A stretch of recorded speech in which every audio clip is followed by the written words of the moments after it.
충남 공주에 위치한 송산리 고분군. 백제 웅진 도읍기 왕들이 고대사의 비밀을 간직한 채 잠들어 있다. 일제 강점기 백제 고분의 유물을 불법 도굴해간 가로배 지온. 기적적으로 도굴꾼의 손을 피한 고분이 있다. 1971년 7월 배수로 공사 도중 우연히 발견된 왕릉. 고대사 최초로 무덤의 주인이 밝혀졌다. 주인공은 바로 무령왕. 잊혔던 백제의 역사가 새롭게 조명됐다. 1500년 전 동아시아의 문화 중심지였던 백제. 무려 4,600여 점의 화려한 유물들이 그 증거다. 그로부터 50년 후 무령왕릉 주변에 60여 개의 백제 고분이 존재할 가능성이 제기됐다. 과연 찬란했던 백제 역사의 비밀을 풀어줄 제2의 무령왕릉을 기대할 수 있을까?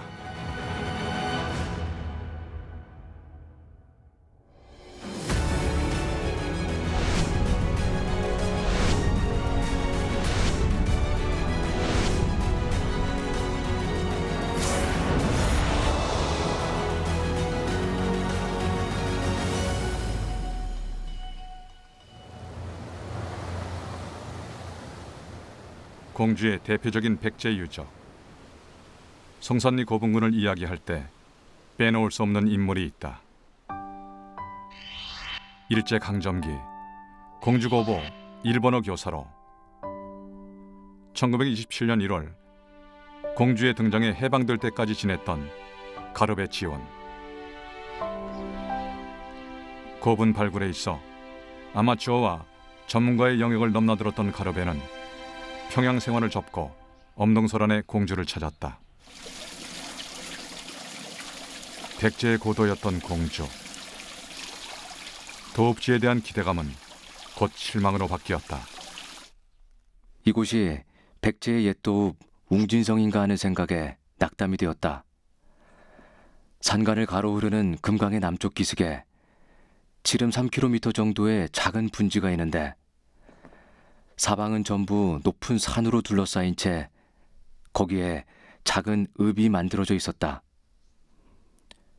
역시 이러한 곳이라 견고한 도성을 만들었구나 하고 생각하곤 하였다. 당시만 해도 백제 유적 조사가 없었던 공주. 부여와 달리 백제 유적에 대한 발굴 조사와 연구가 턱없이 부진했다. 백제를 대표하는 유적이라곤 고작 공산성이 전부였다. 누구에게 물어보아도 백제 유적과 같은 것은 하나도 남아있지 않다고 하였다. 만약 백제 유적을 보고 싶으면 금강을 따라 40km 정도 내려가면 부여가 있으니 거기 가서 보라고 가르쳐 주었다. 백제가 나당연합군에게 멸망당한 유적 등이 남아있다고 하였다. 맥이 탁 풀려버렸다. 집과하면서도 공주 지역의 백제왕릉 발굴에 대한 미련을 버리지 못했던 가로배 지온. 어떤 이유였을까?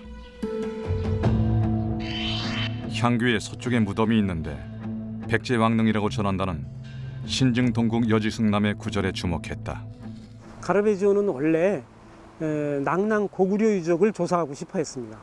그래서 그걸 조사하러 평양으로 갔는데 평양이 이미 총독부 박물관에 의해서 조사가 이루어지다 보니까 본인이 거기에 끼어서 같이 조사하고 연구를 할 수가 없게 됐습니다. 어차피 낭랑과 고구려 유적을 조사하지 못할 거면 공주가 백제의 옛 도읍지였었으니까 그 공주에 가면 백제 유적이라도 조사할 수 있지 않을까 하는 생각에서 공주로 오게 됐고 실제로 공주에 있는 백제 유적을 조사를 하게 됐죠. 백제 유적 조사는 부여에서 먼저 진행됐다. 1915년을 시작으로 능산리 고분군의 전모가 드러났다. 공주의 발굴 조사는 전혀 이루어지지 않고 있었다. 공주의 경우에는 공산성에 대한 지표조사는 있었습니다. 하지만 웅진기의 왕릉군이 어디인지는 사실 존재조차 알 수 없었던 거예요. 그래서 1927년에 처음으로 이 가루베 지원이나 신고가 들어와서 도굴에 의한 신고가 들어와서 1920년대 후반에서야 비로소 송산리 일대에 왕릉군이 있었던 거구나라는 걸 인지하게 되었던 것이죠. 그러다 보니까 부여에 비해서 한 10수년 이상 발굴 조사가 지체될 수밖에 없었던 것입니다. 일제강점기 공주 지역 백제 유적보다 일본인의 관심을 더 끌던 곳이 있다. 계룡산 자락의 갑사와 신원사 등 사찰의 건축미는 일본인들의 마음을 사로잡았다.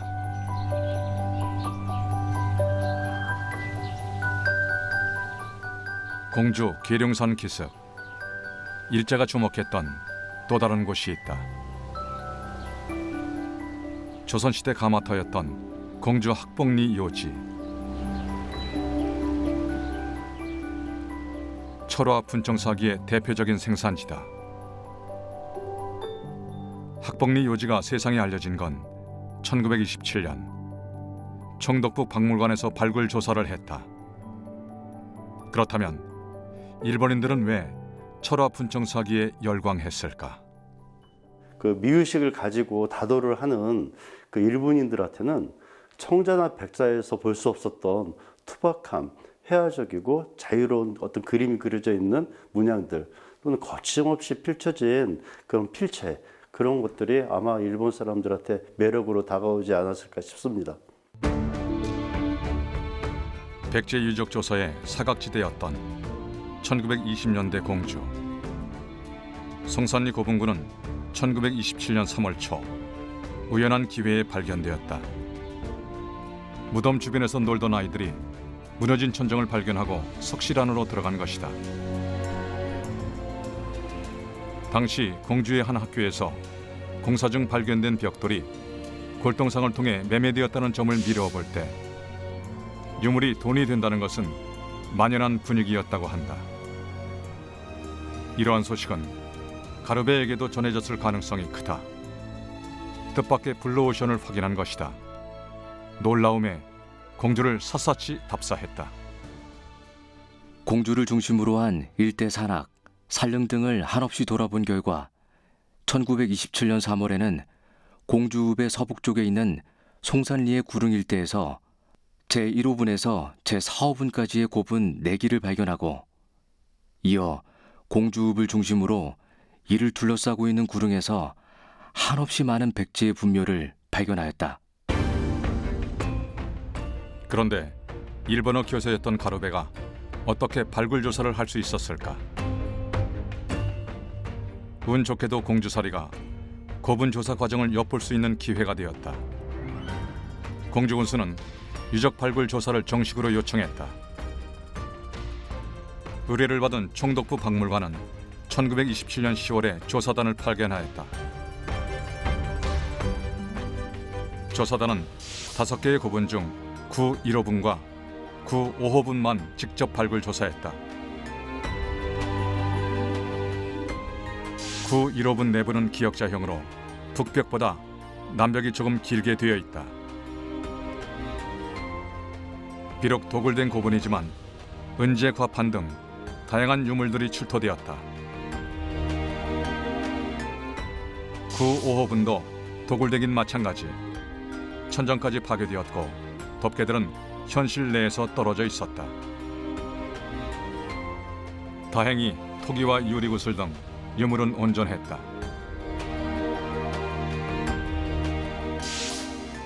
한 가지 흥미로운 점이 있다.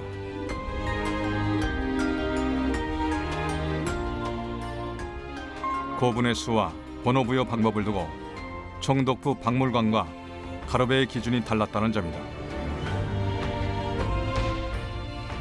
총독부 박물관은 고분이 동서 방향으로 일렬로 자리했다고 보았다. 서에서 동으로 1호분부터 5호분까지 번호를 부여했다. 반면 가르베는 동에서 서로 4기의 고분만이 존재하는 것으로 보았다. 번호를 붙일 때 가르베 지원하고 그러니까 조선총독부 박물관하고 아무 상의가 없이 이제 붙인 거죠. 또 이제 기관이 다르니까 그렇다면 가르베 지원은 똑같은 고분을 두고 박물관 소속 양쪽의 기관이 기준이 아니니까 달랐던 이유는 어떻게 무엇일까? 붙였는지 사실 알 리도 없는 건 거고 그 사람들이 또 이걸 알려줬을 리도 없는 건 거고. 근데 나름대로 조선총독부 박물관에서는 이제 걸어오다 보면 첫 번째 만나죠. 저쪽이. 그러다 보니까 거기서부터 번호를 이제 붙인 것 같고 가르베 지원은 이렇게 생각했습니다. 아까 말씀드린 것처럼 풍수 사상에 각한 명당에 만들고 그 뒤에 인공산을 만든다고 말씀을 드렸는데 저걸 인공산이라고 봤습니다. 늦으면 멀어질수록 그 뒤에 점차로 만든 거다. 네, 그리고 1호분, 예. 2호분, 3호분, 3호분, 4호분. 총독부 박물관 사람들은 이제 계속해서 그런 걸 조사하고 연구하는 전문가들이다 보니까 봉분이 좀 작았더라도 이게 고분인 걸 알고 숫자를 거기다 계산을 한 거고 가르베 지원은 그런 전문가가 아니다 보니까 봉분이 작게 남아 있는 그거를 고분이 아니라고 생각했던 게 아닐까. 가로베는 백제 고분을 평지가 아닌 구릉서면에 만든 것에 주목했다. 특별한 의미가 있을 것이라 생각한 것이다. 사신의 사상이 고분을 축조한 장소의 지형에 분명히 반영되어 있다. 즉, 분묘를 축조하는 땅의 첫 번째 조건은 대체로 구릉의 남사면 중간 지점이다. 낙랑이나 고신라의 고분을 보면 평지에 축조된 것이 많지만 백제에는 평지에 축조한 분묘가 전혀 없었다고 해도 과언이 아니다. 반드시 구릉사면 내지 산중턱에 고분을 만들었다. 신라의 고분은 어떨까? 고분들이 평지에 집중적으로 모여 있다. 신라 고분과 달리 구릉서면에 있는 백제 고분은 사신 사상에 따라 만든 것이라 본 것이다. 구릉의 일정 부분만 파고 들어가면 돌방을 쉽게 구축할 수 있었다는 측면이 있을 것이고요. 다른 하나는 사실 중국 남북조 시대에도 이처럼 산 구릉이나 능선에 무덤이 축조되는 경향을 보입니다. 그것은 바로 풍수지리설의 영향입니다.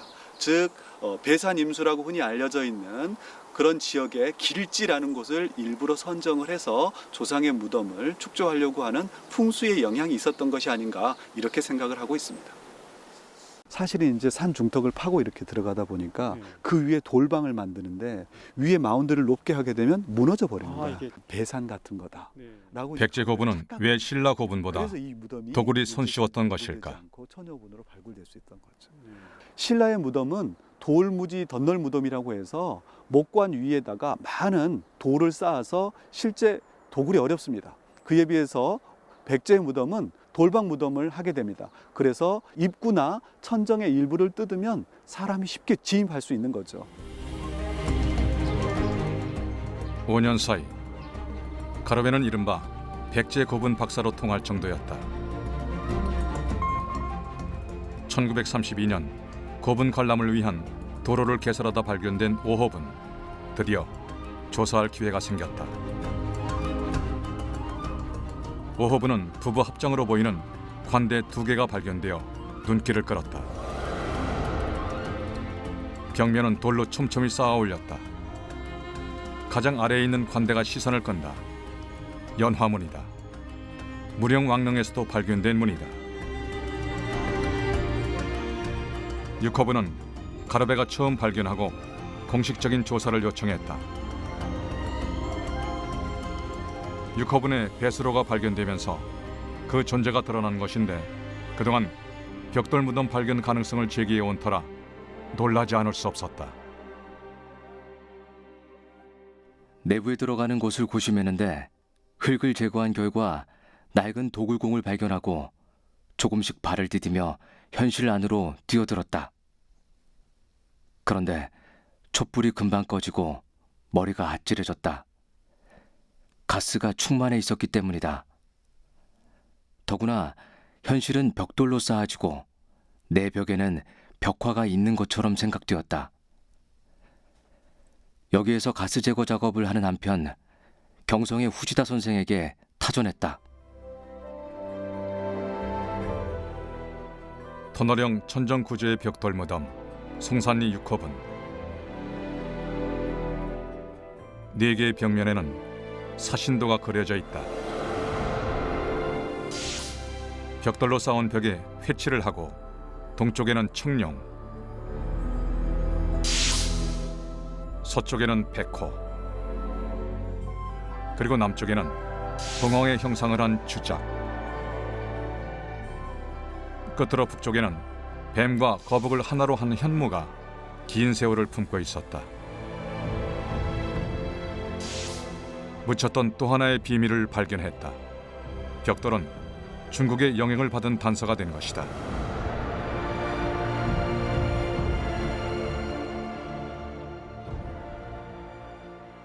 (8월 1일) 오후 4시경에 이르러서야 간신히 곽 안에 들어갈 수 있었다. 그런데 예상한 것 이상으로 내부는 완전히 보존되어 벽화도 있었고 불감도 있었고 관대도 있었으며 유물도 도굴을 당한 것 치고는 비교적 많이 잔존하였는데, 이러한 기품 속에 경성의 조선총독부 박물관에 타전하여 후지다 씨, 고이즈미 씨의 출장을 요청하였고, 이에 공동으로 조사가 시작된 것이다. 그런데 석연치 않은 부분이 있다. 고분 안이 이상할 정도로 깨끗한 것이다. 현지 조사단이었던 고이즈미는 당시 황당했던 상황을 이렇게 회고했다.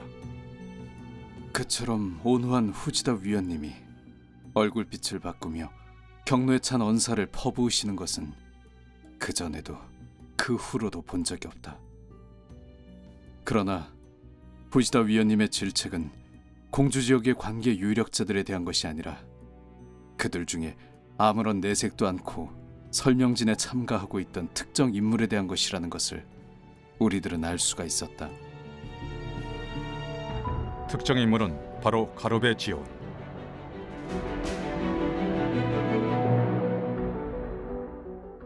우리가 도착했을 때의 현실 상황인데, 도굴분이라고는 하지만 이미 현실 내부는 깨끗이 청소되어 있었고 유물이라고는 토기편 하나 남아있지 않았다. 마른 세토 위에 발자국만 어지러이 남아있을 뿐이었다.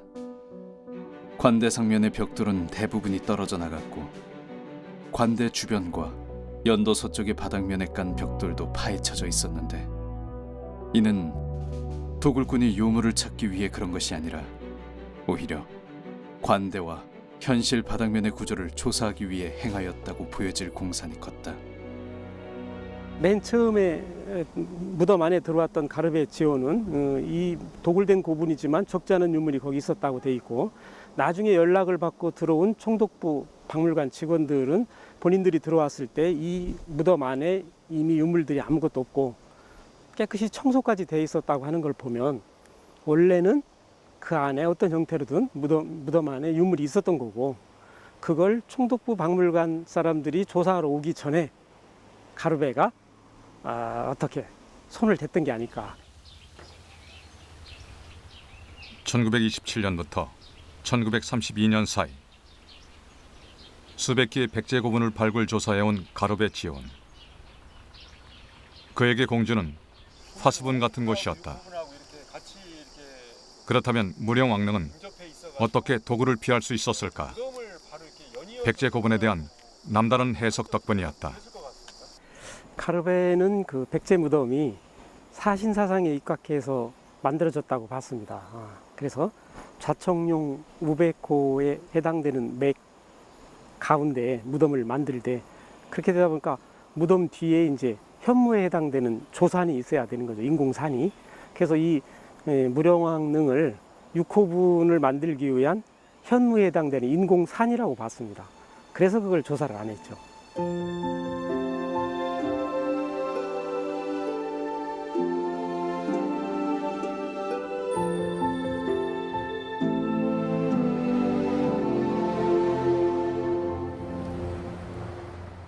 송산리 6호분, 무령왕릉과 함께 벽돌 무덤으로 학계의 주목을 받은 곳이 있다. 바로 교천리 3호분이다. 1939년 가르베에 의해 조사된 이후 그동안 구체적인 위치를 알 수 없었다. 80년 만에 찾은 고분은 왕릉급 무덤일 가능성까지 제기되었다. 당시에는 무령왕릉 발굴이 최대 관심사였다. 그로 인해 조사와 연구가 미뤄졌던 교천리 3호분. 왕릉급 무덤의 연결고리가 벽돌 무덤인 만큼 기대가 모아졌다. 하지만 아쉽게도 미완성 무덤으로 밝혀졌다.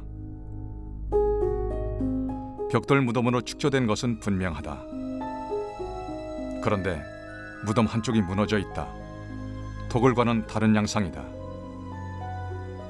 기술적인 한계를 넘지 못한 초기 작품이 아닐까 조심스럽게 추측해본다. 그래서 그 위치를 찾아서 발굴을 해본 결과 가르베지온이 조사한 거랑 같은 것으로 확인이 됐습니다.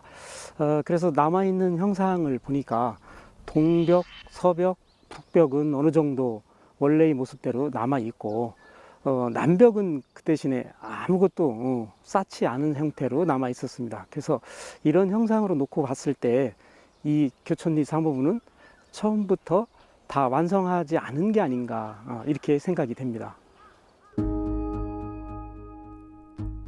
벽돌을 쌓는 방식과 등감의 모양이 차이가 난다.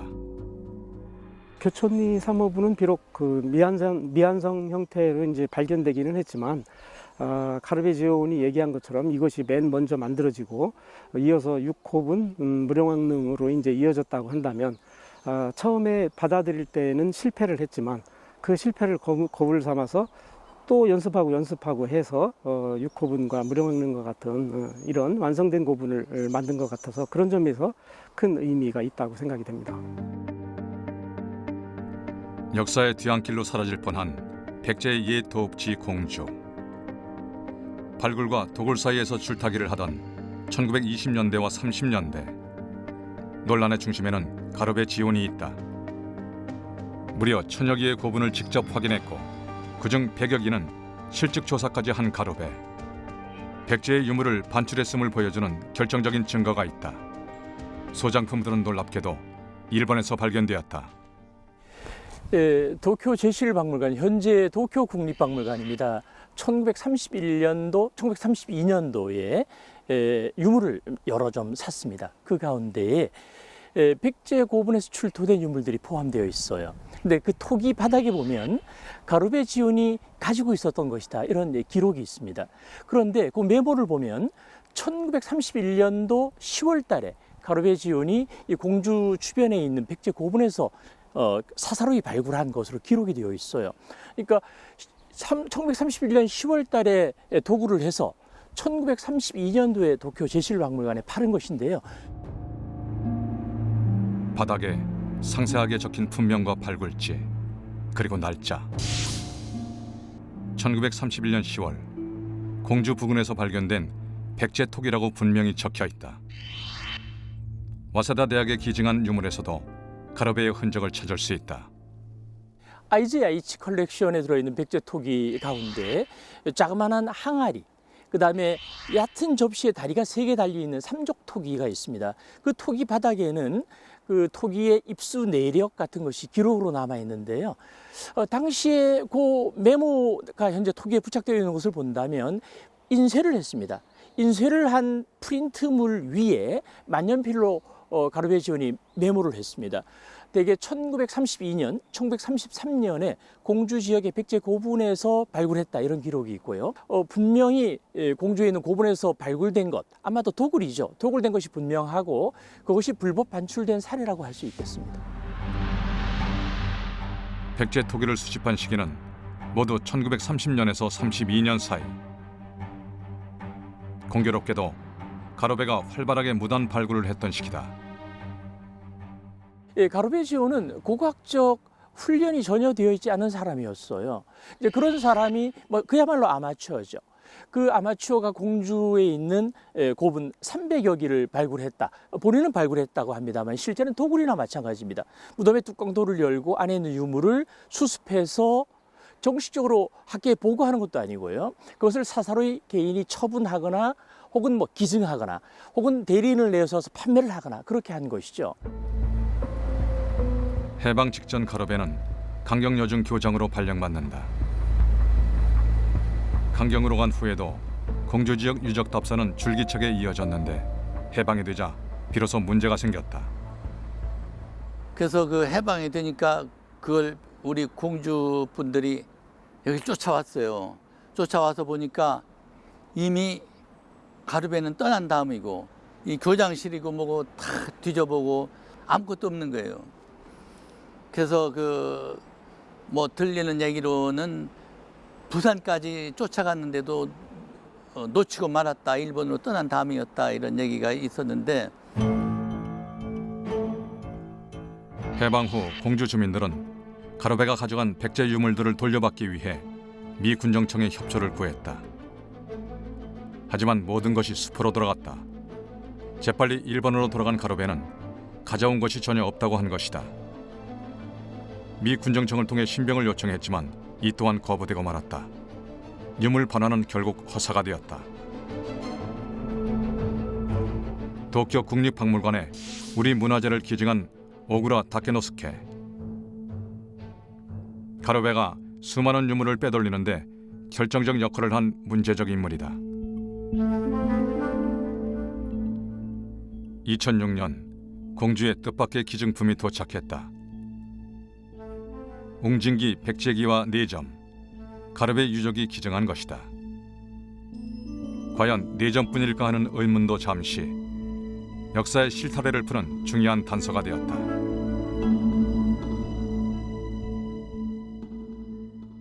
그중 2점이 공주 신원사지, 공주 서열사지 등 출토지가 명확히 드러납니다. 이것을 보면 이 기와가 백제 웅진기의 그 절터에서 사용되었을 가능성을 짐작해야 합니다. 다른 하나는 거기에 표현되어 있는 연꽃무늬나 제작 기법을 살펴보면 그것이 한성기의 백제 제작 기술 그리고 중국 남조의 기와 제작 기술과 일정한 연관성을 보입니다.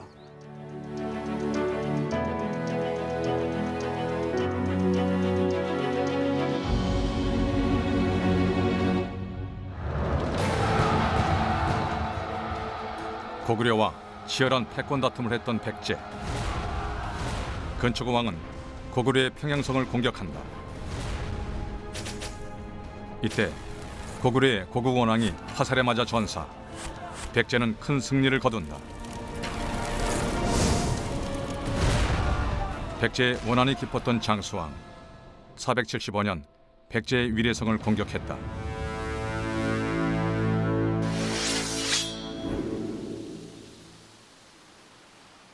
계로왕은 장수왕에게 비참한 최후를 맞이한다.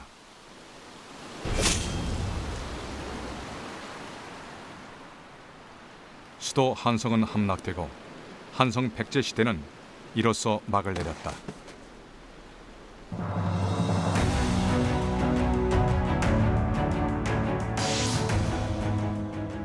계로왕의 동생인 문주왕은 475년 수도를 한성에서 지금의 공주인 웅진으로 옮기고 538년 사비로 천도하기까지 64년간의 웅진 시대를 맞이한다.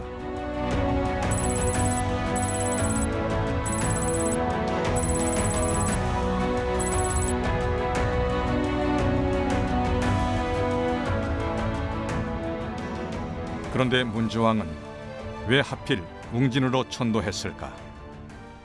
백제 왕실과 국가, 이 나라를 지키는 일이 가장 시급한 과제가 되기 때문에 외부의 침략으로부터 백제를 지킬 수 있는 지리적으로 유리한 환경을 골랐다고 봐야만 되겠습니다. 공산성을 기준으로 해서 볼 때 동쪽으로는 계룡산이 뻗어 있어가지고 신라의 침략을 막아낼 수 있고, 그리고 북쪽으로는 금강이 띠를 두르면서 흘러가고 있어가지고 고구려의 남침을 막아낼 수 있는 그러한 천연의 장애물 역할을 하고 있다는 것입니다. 선왕들의 암살과 잇따른 의문의 죽음, 극도의 혼란에 빠진 백제. 대혼란 속에서 501년 무령왕이 등극한다. 백제를 다시 반석 위에 올린 무령왕. 기록에 따르면 8척에 이르는 훤칠한 키에 수려한 용모, 성품 또한 인자해 민심이 따랐다고 한다. 이 무령왕의 경우는 이제 어려운 상황에서 귀족들을 끌어들이고 또 화합을 하고 백성들을 어루만지고 해서 이제 국정을 이끌어 나간 분이 되기 때문에 그 당시 백제에서는 무령왕과 같은 사람이 이제는 필요했다는 것입니다. 무령왕은 왕권 강화로 정치적 시험대에 올라 성공했다. 놀라운 속도로 국력을 회복하고 주변 국가인 네트워크에도 눈을 돌렸다. 고구려를 여러 차례 격파하고 갱위 강국의 왕이 되었다. 충청남도 공주에서 백제 25대 무령왕릉이 처음으로 발굴되었습니다. 너비 3.5m, 길이 7m, 돔 형식의 돌벽돌로 된 이 무덤은 백제고분 제6호의 배수구를 받아가 우연히 발견한 것인데 연도에 놓인 지석에 의해 1445년 전에 묻힌 백제 무령왕의 무덤임이 확인되었습니다. 무령왕의 존재가 처음 세상에 드러난 건 1971년 7월 장마철이었다. 6호분 배수로 공사를 하던 중 우연히 발견된 무덤. 고고학계를 발칵 뒤집어 놓은 세계적인 사건이었다. 수많은 벽돌을 빼곡히 쌓아 만든 터널형 무덤. 입구엔 기묘하게 생긴 돌짐승이 있다. 천년의 세월 동안 무령왕릉을 지킨 진묘수다. 지석엔 무덤의 주인이 영동 대장군 백제 사마왕이라 새겨져 있다. 사마는 무령왕의 이름. 영동 대장군은 521년 중국 양나라 무제로부터 받은 직책이다. 무덤의 주인이 백제 25대 무령왕으로 확실해진 것이다. 백제는 물론 주변 국가에서도 쉽게 볼 수 없었던 낯선 무덤 형태. 벽돌을 쌓아 터널형으로 만든 무덤은 극락왕생을 기원하듯 화려한 연꽃 무늬로 장식돼 있다.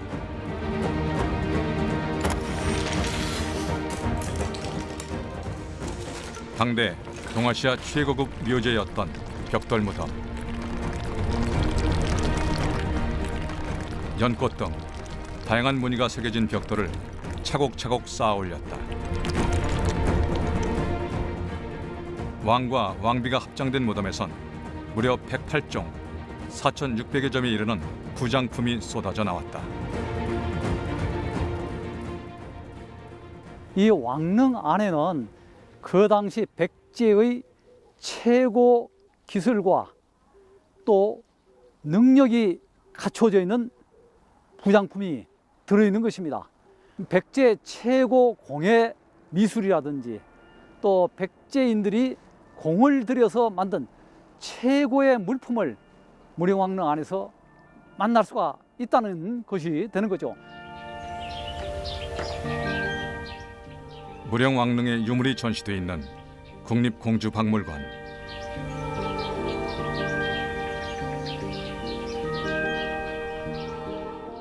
무령왕 부부의 목관이 복원되어 전시돼 있다. 수년간에 걸쳐 보존 처리된 목관. 특이한 것은 목관의 재질이 금송이라는 점이다. 우리나라엔 없는 나무로 주로 일본 남부지방에서 자란다. 무령왕 부부의 관 제작을 위해 특별히 들여온 것으로 짐작된다.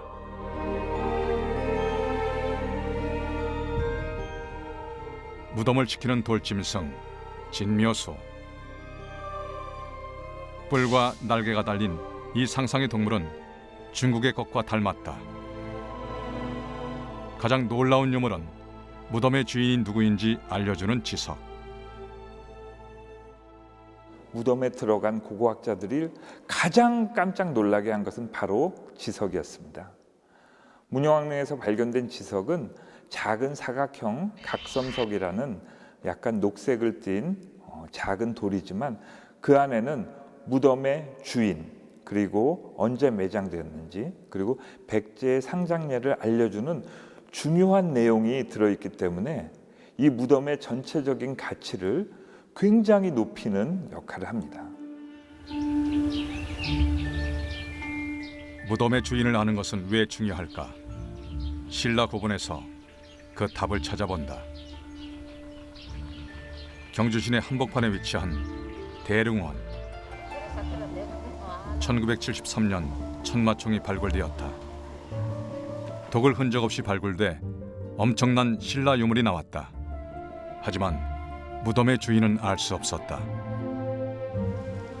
국내에서 가장 큰 고업은 황남대총. 무려 5만 8천여 점의 유물로 보아 왕릉급 무덤으로 추정되지만 주인을 밝히지 못한 무덤은 총으로 불려질 수밖에 없었다.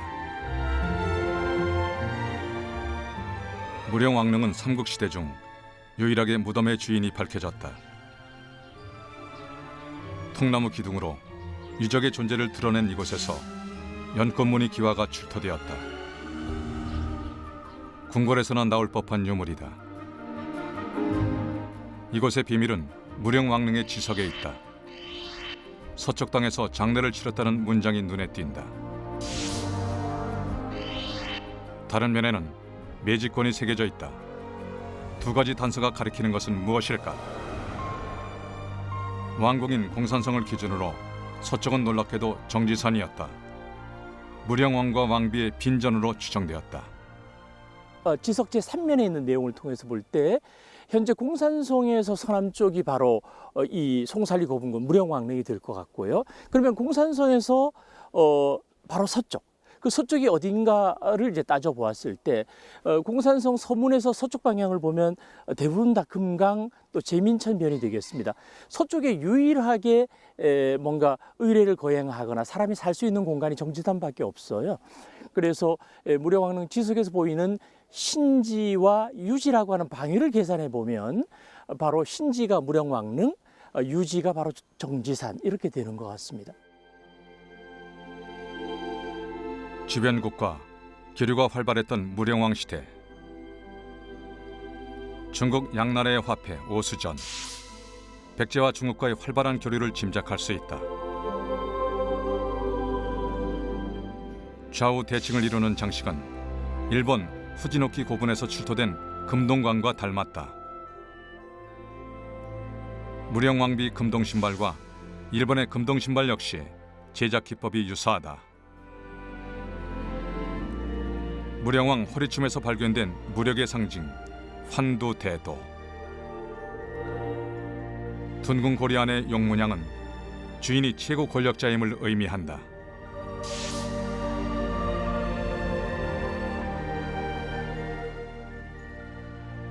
왕의 권위를 나타내는 화려한 청동거울.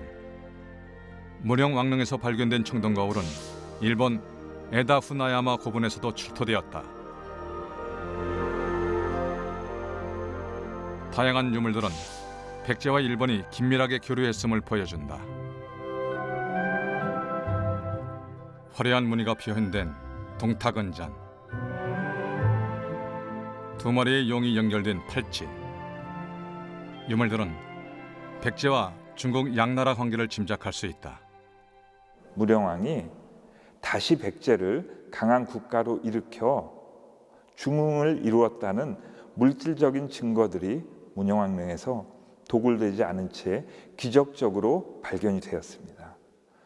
중요한 유물들은 당시 백제가 해상 강국이라는 무역 강국이라는 그런 의미에 걸맞게 중국과 일본, 당시 동아시아의 가장 귀중한 보물들이 이 무덤에서 함께 발굴이 되었습니다. 국립공주박물관 보존과학실. 유물 복원이 이루어지는 곳이다. 무령왕의 금동신발. 출토 당시 급하게 수습된 신발은 뒷부분이 파손돼 있었다. 남아있는 파편들은 흩어진 역사의 퍼즐을 맞추듯 한 땀 한 땀 맞춰지는 중이다. 50년 전에는 보존 처리에 한계가 있었지만 이제는 첨단 장비를 활용할 만큼 유물 복원의 가능성이 높아지고 있다.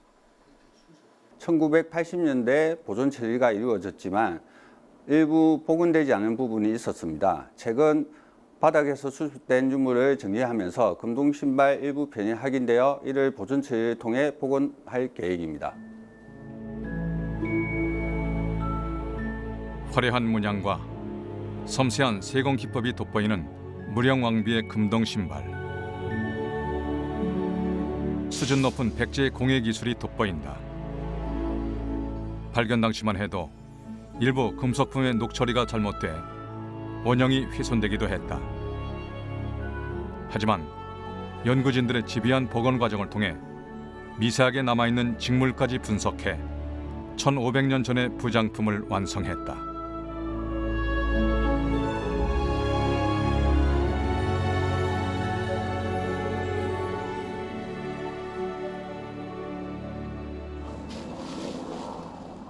공주의 한 야산.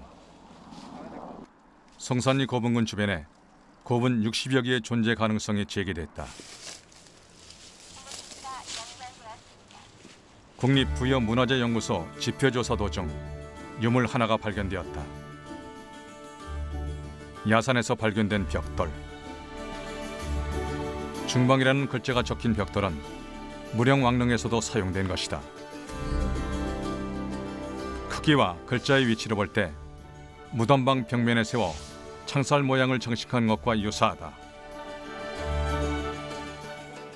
문영왕릉 남쪽으로 약 80m 지점에서 중방이라는 글자가 도드라지게 새겨진 벽돌이 한 점 수습됐는데요.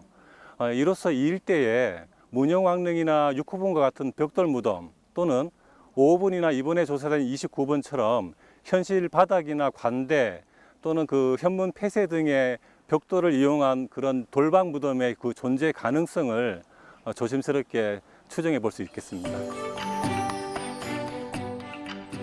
성산리 고분군 발굴 조사는 지난 3월 시작됐다. 무령왕릉 발굴 50주년. 갱위 강곡선은 1500년이 되는 해다 보니 기대감을 갖고 조심스럽게 진행됐다. 탐색갱은 저희가 처음부터 전면 제토하지 않고 유구의 양상을 보기 위해서 일부 탐색갱 트렌치 조사를 하는 건데요. 막 파는 것이 아니라 한 켜 한 켜 한 1cm에서 3cm 정도 얇게 제토를 하면서 유구의 양상을 온전히 파악하는 데 그 목적을 두고 있습니다. 조사는 평탄지 일대, 사면 말단부에서 평탄지 시작 지점, 29호분 주변 등 순차적으로 진행했다.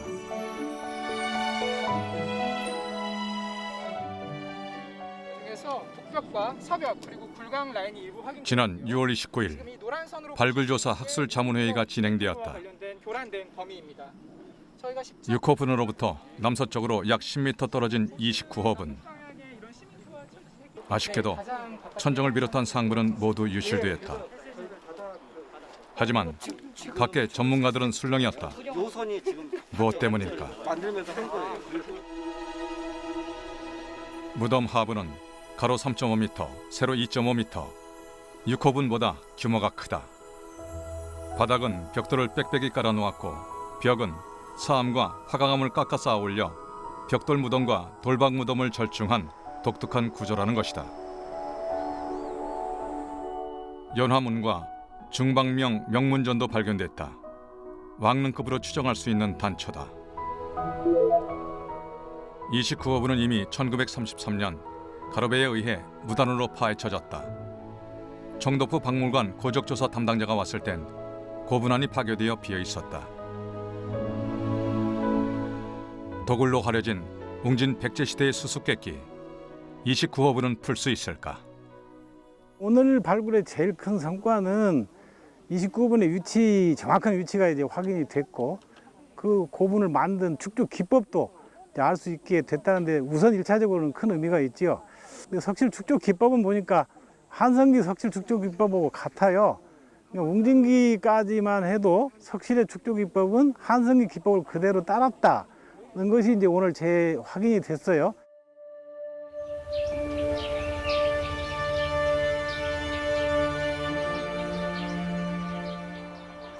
무령왕릉 발굴 당시 취재기자였던 변평섭 씨. 50년 만에 무령왕릉을 다시 찾았다. 아쉽게도 현재는 영구 폐쇄되었다. 벽돌이 갈라지고 이끼가 끼는 등 보존이 어려웠기 때문이다. 비는 오고 사람들 막 몰리고 하니까 빨리 그 발굴하기 위해서 내중에는 시간이 없으니까 빗자루로 막 쓸었어요. 빗자루로. 그러니까 그 구슬이 가령 구슬이 나왔으면 목걸이인지 손에 달린 건지 이런 걸 구별을 못한 거예요. 그런 거 없이 그냥 가만히 다 담은 겁니다. 왕릉 발굴 현장은 그야말로 아수라장이었다고 한다. 하룻밤 사이에 이루어진 발굴. 북새통이었던 현장의 유물은 제대로 보존되지 못했다. 무덤을 지키는 진묘수는 갑작스러운 공기 노출로 고유한 색마저 사라져버렸다. 오후 3시쯤에서 이렇게 벽돌을 이렇게 뽑으니까 그 수증기 같은 것이 확 품어 나왔어요. 근데 그것이 1450년이나 된 그 이 무덤 속에서의 그 수증기랄까 가스랄까 이게 이제 뽑아 나온 거죠. 그러고 나니까 그 속에 있던 석수 이렇게 돼지 모양의 그런 그 이제 무덤을 지키는 수호신으로 이제 생각했는데 거기에 있던 립스틱 모양의 그 빨간 입술이 순식간에 없어진 거예요. 무덤의 주인이 밝혀진 최초의 왕릉. 17시간 만에 이루어진 졸속 발굴. 빛과 그림자가 있지만 고고학 역사에선 그야말로 대전환점이었다. 국가적인 차원에서 추진한 것이 1973년부터 경주의 천마총, 그 이후에 황남대청 발굴이었습니다.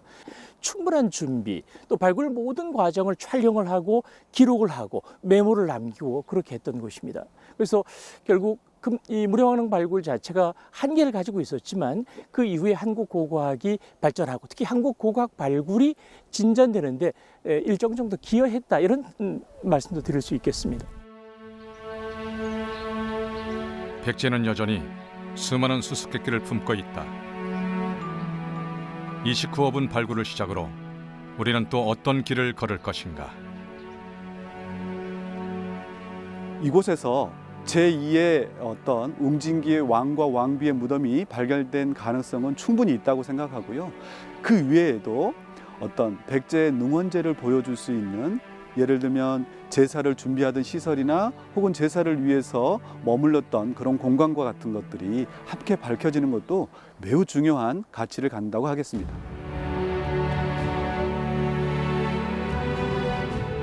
백제 웅진 도읍기 왕들의 무덤인 송산리 고분군. 일제강점기 도굴꾼 가르베 지원으로 인해 큰 피해를 입었다. 그러나 도굴을 피한 무령왕릉이 발굴돼 찬란했던 백제 역사와 문화를 세상에 알렸다. 공주 무령왕릉과 왕릉원으로 새롭게 이름이 바뀐 송산리 고분군. 체계적인 발굴 조사로 1500년 전의 비밀을 풀어주길 기대해본다.